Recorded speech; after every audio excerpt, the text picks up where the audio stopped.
Hi friends, அவன் பெயர் திருமலை. நெடிய தோற்றம், சிவந்த உடல், நெற்றியில் ஸ்ரீ சூர்ணக்கோடு. எம்பெருமானார் மறு அவதாரம் என்று நண்பர்கள் பாராட்டுவதை திருமலை மனசில் பெருமையோடும் வாயில் புன்னகையோடும் மறுப்பார். புன்னகை என்றாலும் எப்படிப்பட்ட புன்னகை? மிக நேர்த்தியான பல்வரிசைகள் வைத்து கட்டியது மாதிரி வைத்து கட்டியதுதான். பாழாய்ப்போன பயோரியா வந்ததில் மொத்த பற்களுக்கும் சீட்டு கிழிந்துவிட்டது. செயற்கை பல்செட் இல்லாமல் தம்மை யாரும் பார்க்க அவர் விடுவதில்லை. கிழவன் மாதிரி பொக்கையாய். 70 வயதில் ஒருவன் கிழவன் இல்லையா? ஆனால் அவரை பார்த்தால் 70 வயதென்று யார் சொல்வார்கள்? அவரே சொல்ல மாட்டாரே. புது மனிதர்கள் யாராவது உங்க வயசு என்ன சார் என்று கேட்டால் தயங்காமல் பளிச்சென்று 65 என்பார். கடந்த 5 ஆண்டுகளாய் அவர் வயது அந்த புள்ளியிலிருந்து நகரவில்லை. பிள்ளை ரங்கநாதன் சொல்வதுண்டு, எனக்கு 45 வயசுப்பா. ஏதோ இப்ப நீங்க சொல்லிக்கிற வயசுக்கு ஒரு மாதிரி சமாளிக்கலாம். இன்னும் ஒரு 5 வருஷத்துல எனக்கு 50 ஆகிற போதும் உங்க வயசு இப்படியே அசையாம நின்னா உங்களுக்கு 15 வயசுல பிள்ளை பிறந்ததா வச்சுக்கிறதா? அந்த நாளில் அதுவும் ஒன்றும் அதிசயம் இல்லடா. உனக்கு பிடிக்கலனா நீயும் 50ன்னு சொல்லிக்காதேயே. சரிதான். அப்புறம் ஒரு நாள் என் பெண் நம்ம 2 பேரையும் விட பெரியவளாயிடுவா. ரங்கநாதனின் பெண் கவிதாவுக்கு தாத்தாவிடம் ரொம்ப நெருக்கம். அவளிடம் அவர் பியு சின்னப்பா பாட்டு மாதிரி உண்டா? அந்த நாளில் சாரட் வண்டின்னு ஒன்று இருந்தது பாரு. இன்னும் ரீதியில் பேசி அறுக்க மாட்டார். பம்பாயில் வரதட்சணை கொடுமை எதிர்த்து ஒரு மாதர் மன்றம் போராடுறதே இன்னைக்கு பேப்பர்ல படிச்சியாமா என்று அதை அவளுடன் விவாதிப்பார். சாயந்தரம் டிவியில் கமல் படம் மறந்துடாத என்பார். பேரன் சுரேஷிடம் டெண்டுல்கர் பர்ஃபார்மன்ஸ் அதை பத்தி நீ என்னடா நினைக்கிற என்பார். வேறு பழங்காலத்தில் ஊன்றி இருந்தாலும் இலைகள் தற்காலத்தில் தான் அசைந்தன. தாத்தா ஒன்றும் தாத்தா மாதிரி இல்லை, எங்க ஃப்ரெண்ட் அவர் என்று பேத்தியும் பேரனும் கூறும்போது பெருமையில் திளைப்பார். முதுமைக்கு இளமை, இதைவிட பெரிய பாராட்டு வேறென்ன தர முடியும்?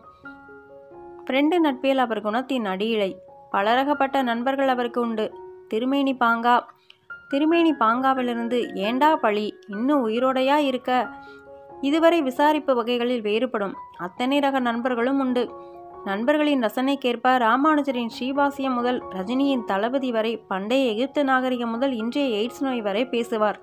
மனைவியை இழந்தவரை பிள்ளையும் மருமகளும் இத்தனை அன்பாய் கவனிக்கவில்லை என்றால் ஒருவேளை இது போன்ற அமைதியான வாழ்வு கிடைக்காமல் போயிருக்கலாம்.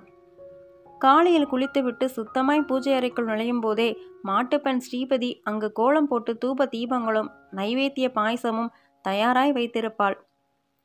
பகலுணவும் மாலை பலகாரமும் அவர் பசிக்கும் ருசிக்கும் ஏற்றபடி தயாரித்து பரிமாறுவாள். இரவு அவள் எடுத்து வரும் குங்குமப்பூ கல்கண்டு சேர்த்து சுண்ட காய்ச்சிய பாலை குடிப்பதற்கே இன்னும் 7 பிறவிகள் எடுக்கலாமே. பிள்ளையோ எத்தனை வேலைகள் இருந்தாலும் அப்பாவுடன் உட்கார்ந்து பேசவென்றே தினம் 1 மணி நேரமாவது ஒதுக்குகிறான். அவர் ஒரு தும்மல் தும்முவதற்குள் பதறிக்கொண்டு டாக்டரிடம் அழைத்து போகிறான். ஒரு நல்ல நாள் கிழமை என்றால் மனைவி மக்கள் சகிதம் முதலில் அவர் காலில் விழுந்து வணங்குகிறான். நான் ரொம்ப கொடுத்து வச்சவன் என்று நினைத்து நினைத்து நெஞ்சு நிரம்பி போகும் அவருக்கு. பேர குழந்தைகளுக்கு மட்டுமே அவர் ஃப்ரெண்ட் இல்லை, அவர்கள் நண்பர்களுக்கும் தான். ஹாலில் கவிதாவுடன் அன்று மாலை அவள் கல்லூரி தோழி நளினி உட்கார்ந்து பேசிக்கொண்டிருந்த போது தோட்டத்திலிருந்து திருமலை அவர்களை கடந்து உள்ளே சென்றார். இரு நளினி, என் தாத்தாவை உனக்கு இன்ட்ரடியூஸ் பண்றேன். கவிதா ஆவலாக எழுந்தாள். பஞ்சகச்சமும் ஸ்ரீசூர்ணமுமாய் அந்த பெரிய உருவத்தை கண்டு சற்றே அலண்டிருந்தாள் நளினி. மேலாண்டி ரொம்ப ஆச்சார கிழவர் போல தெரிகிறது. என் சுடிதார் ட்ரெஸ்ஸை பார்த்தா அவருக்கு பிடிக்காது. என் தாத்தா அப்படி இல்லை. நான் இன்னைக்கு தற்செயலாக புடவையில் இருக்கேனே தவிர சுடிதார் என்ன, மிடி ஜீன்ஸ் எல்லாமே போடுவேன். தாத்தா ஒன்றும் சொல்ல மாட்டாரு. ரொம்ப ப்ராட் மைண்டட். உள்ளே போய் கவிதா தாத்தாவை அழைத்து வந்து அறிமுகம் நிகழ்த்தினாள். இது என் ஃப்ரெண்டு நளினி, இது என் ஃப்ரெண்டு தாத்தா. நளினிக்கு ஒரே பயம் தாத்தா, எங்க அவள் சுடிதாரை பார்த்து நீங்க கோச்சுப்பேலான்னு. இதுல கோச்சுக்கு என்னமா இருக்கு நளினி, நீ இந்த காலத்து பெண் தானே. என் தாத்தாவுக்கு அவ்வளவா பிடிக்காது, அதான் என்று நளினி இறுக்கம் தளர்ந்து கூறினாள். நளினிக்கு சங்கீதம்னா ரொம்ப இஷ்டம் தாத்தா. கர்நாடக சங்கீதம் இல்ல, ஜாஸ் மியூசிக் என்று அவசரமாய் விவரித்தாள் நளினி. எல்லாம் சங்கீதம்தாம்மா, எல்லாம் அழகுதான். திருமலையின் இந்த பதில் அவளுக்கு நிம்மதியளித்தது. உங்களுக்கும் மியூசிக் பிடிக்கும் தான் சார் என்றாள். பிடிக்கும். அமெரிக்கன் ஜாஸ் ரிதம்னா எனக்கு உயிர். அந்த ரிதம் இசை எல்லாத்துக்குமே ஆப்பிரிக்க அடிப்படை தான். கருப்பர்களுடைய மதம் உழைப்பு சம்பந்தமான பாடல் வகைகளை வச்சு வளர்ந்தது தானே ஜாஸ். நளினிக்கு அவரிடம் மதிப்பு உச்சாணிக்கு தாவியது. எவ்வளவு தெரிந்து வைத்திருக்கிறார். ஒரே அலைவரிசையில் மேலே பேச பேச தயக்கம் முற்றிலும் விலகி தாத்தா அவளுக்கும் நண்பரானார். உன்னை பார்த்தா எப்பவோ எனக்கு தெரிஞ்ச ஒரு முகச்சாட ஞாபகம் வராப்புல இருக்கு. உன் அப்பா பேர் என்ன? திருமலை கேட்டார். ராம் பிரசாத். திருமலையின் புருவங்கள் உயர்ந்தன. ஏண்டா சௌரி, பிரசாத்னு கூப்பிட்டா வடக்கு தெற்கு எல்லாத்துக்கும் பொதுவாக இருக்குமேன்னு இந்த பேர் வச்சிட்டியோ பிள்ளைக்கு என்று 45 ஆண்டுகள் முன்பு நண்பனை தமாஷ் செய்த தம் குரல் நினைவில் ஒலித்தது. அவரோட அப்பா பேர் சௌரிராஜன். ஏன் கேட்குறேன் சார்? ஆதி நாளில் PWD என்ஜினியராக இருந்தாரே அந்த DS சௌரிராஜனா? ஆமாம். உங்களுக்கு? நம்ம சௌரி பேத்தியா நீ? அந்த ஜாடதானா? பலே பலே. திருமலை நிமிர்ந்து உட்கார்ந்தார். உன் தாத்தாவும் நானும் பாலிய சிநேகிதனம்மா. ரொம்ப அந்யோன்யம். எங்களுக்கு ஒரே வருஷத்துல தான் பையன் பிறந்தான். 2 பேருக்குமே ஒன்லி சைல்டு. இப்போ இத்தனை வருஷம் கழிச்சு எங்கள் 2 பேர் பேத்திகளும் நண்பிகள். நண்பிகள் என்னும் சமீபத்திய பிரயோகத்தை அந்த முதிய வாயிலிருந்து கேட்டு நளினி புலங்காகிதம் அடைந்தாள். யூ ஆர் கிரேட் தாத்தா என்று தீர்மானமாய் சான்றிதழ் வழங்கினாள். அவள் கிளம்பும்போது திருமலை, உன் தாத்தாவை நான் ரொம்ப விசாரிச்சதா சொல்லுமா என்றாள். சௌரி அவன் நண்பர் சௌரிராஜன். பேத்தி சுடிதார் அணிந்தால் பிடிக்காத இப்போதைய தாத்தா. தொடர்பு விட்டு போய் எத்தனை காலமாகிவிட்டது. இப்போது இருவரும் ஒரே ஊரில். தொடர்பை புதுப்பித்து கொள்ள வேண்டாமா? கவிதாவிடம் அவள் தோழியின் முகவரியை கேட்டு தெரிந்து கொண்டு உடனடியாய் போய் சௌரி பயலை பார்க்க வேண்டும். எப்படிடா இருக்க என்று அவன் தலைமுடியை, அவனுக்கு இப்போது தலைமுடி இருந்தால் பிடித்து செல்லமாய் இழுக்க வேண்டும். மறுநாள் மாலை பலகாரம் உண்டதுமே ஆட்டோ ஏறி கிளம்பிவிட்டார். நுங்கம்பாக்கத்தில் பெரிய வீடு, தற்காலிக மாடி கட்டிடம். பச்சை வெளி சுவர்களும் கிரில் ஜன்னல்களும் குளிப்பாட்டி விட்டது போல் பளபளத்தன. மொட்டை மாடியில் டிஷ் ஆண்டனா பிரித்து மல்லாத்திய பெருங்குடையாய் தெரிந்தது. வாசல் வராந்தாவில் சாய் நாற்காலில் கைப்புத்தகத்தின் மேல் குனிந்திருந்த நரைத்தலை. சௌரிராஜனா? திருமலையின் பொய்ப்பல் வரிசைகள் நேர்த்தியான புன்சிரிப்பில் அளந்தன.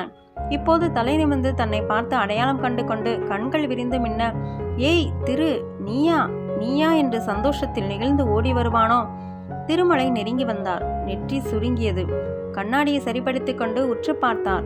சௌரி இல்லை போல் இருக்கிறதே. அந்த மனிதர் பக்கத்தை திருப்புகையில் தற்செயலாய் தலை நிமிர இவரை பார்த்தால் இல்ல, சௌரியின் முகம் இல்ல. யாரு? குரலும் சௌரியுடையதில்ல. நான் மிஸ்டர் ராம்பிரசாத்தை பார்க்க முடியுமா? குடும்பத்துக்கு தெரிஞ்சவன். உள்ள வாங்கோ. அவர் எழுந்து உள்ளே போனார். சௌரி இவ்வளவு உயரமில்ல. ஹாலில் திருமலை 10 நிமிடம் காத்து உட்கார்ந்திருந்த பின் வேட்டி சட்டை உடையில் பூசினா போன்ற உடல்வாகுடன் ஒரு ஆள் உள்ளே இருந்து வந்தான். முன்முடியில் திட்டாய் சில நரைகள். 45 வயதுக்கு இது அதிகமில்லை. திருமலை எழுந்து நமஸ்காரம் என்றார். நமஸ்காரம். ராம்பிரசாத் தானே? ஆமாம். சார் யார் தெரியலையே. என் பேர் திருமலாச்சாரி. உங்க அப்பாவின் பாலிய சிநேகிதன். அப்படியா? ரொம்ப சந்தோஷம். உட்காருங்கோ. என் மாமனார் சரியா சொல்லல. வாசல் உட்காந்து படிச்சுட்டு இருந்தாரே, அவர்தான் உங்க மாமனாரா? ஆமா. என்னை ஒத்தப்படையில பேசலாம். தேங்க்ஸ். ஏதாவது சாப்பிட்றேலா? குரலை உயர்த்தினான். அம்புஜம், கொஞ்சம் காஃபி கொண்டா. நீங்க எங்க சார் என்ன பார்க்க? என்னை பத்தி எப்படி தெரிஞ்சுட்டேல்? அது ஒண்ணுமில்ல. உன் பெண் நளினி என் பேத்தியின் சிநேகிதி. நேற்று அவளை பார்க்க ஆத்துக்கு வந்திருந்தா. அப்ப பேச்சு வாக்கில் அவள் சௌரியோட பேத்தின்னு தெரிஞ்சுது. சௌரி எனக்கு ரொம்ப வேண்டிய சிநேகிதம்பா. இள வயசுல சாப்பாடு தூக்க நேரம் போக எப்போவுமே ஒன்னாவே இருப்போம். அவனை பார்க்கணும்னு தான் ஓடி வந்திருக்கேன். ராம்பிரசாத் திகைப்புற்றார் போல் வெறித்தான். சௌரி எங்க? கொஞ்சம் வர சொல்றியா? எங்கேயானோ வாக்கிங் போயிருக்கானா? இல்லை மாடியில் இருக்கானா? நானே போய் பார்க்கட்டுமா? எழுந்திருக்க முனைந்தார். வேணா. அது சார், அப்பா இப்போ இங்கே இல்லைனா? அதாவது இல்லை. என்னப்பா சொல்கிற? புரியலையே. என் மாமனாரும் மாமியாரும் எங்களோட தான் இருக்கா. என் ஒய்ஃப் அவளுக்கு ஒரே பெண். அப்பாவோ மற்றவளோட ஒத்து போகிறதில்ல. மகா பிடிவாதம். அதுவும் அம்மா போனப்புறம் கேட்கவே வேணாம். சரிதான்னு அவருக்கு வேற ஏற்பாடு பண்ணிட்டேன். வேற ஏற்பாடுனா? சரையில் என்ற அறிவில் ஒரு மின்விட்டு. முதியோர் இல்லமா? நானும் அடிக்கடி போய் பார்த்துட்டு தான் வரேன். திருமலை வாயடைத்து போனார். மகா பிடிவாதமாம். மற்றவர்களுடன் ஒத்துப்போவதில்லையாம். தம் நண்பனை அவருக்கு தெரியாதா? சௌரி பரமசாது. வாயில் விரலை வைத்தால் கடிக்க தெரியாத அப்பாவி. மென்மையான சுபாவம். எல்லாம் புரிந்த போது முதுகில் பெரும் பாரம் திடீரென்று வந்து அழுத்தியது. தலை கவிழ்ந்தது. எதிரே மேஜை மேல் ஒரு டம்ளரும் டபராவும் உழைத்தன. காஃபி எடுத்துக்கோங்க சார். இவள் தான் என் wife Ambujam. Ambujam, sir coffee வேணாம்ப்பா. தலை மெல்ல நிமிர்ந்தது. உங்க அப்பா அட்ரஸ் கொடு, போரும். வீடு திரும்பிய மாமனார் வழக்கமான கலகலப்பின்றி டம்ளரில் பாலார வெகு நேரம் இடித்து உட்கார்ந்திருப்பதை கண்ட ஸ்ரீமதி மெல்ல அருகில் வந்து, என்னப்பா எப்படியோ இருக்கேளே, பால் கூட சாப்பிடலையே, உடம்பை ஏதானும் செய்யறதா என்றாள் கனிவாக. நிமிர்ந்து அவளை ஒரு கணம் முற்று பார்த்த திருமலை, நான் ரொம்ப கொடுத்து வச்சவம்மா என்று உதறு துடிக்க சொன்ன போது மனசில் கொந்தளித்து கொண்டிருந்த வெள்ளம் கண்களுக்கு பாய்ந்தது.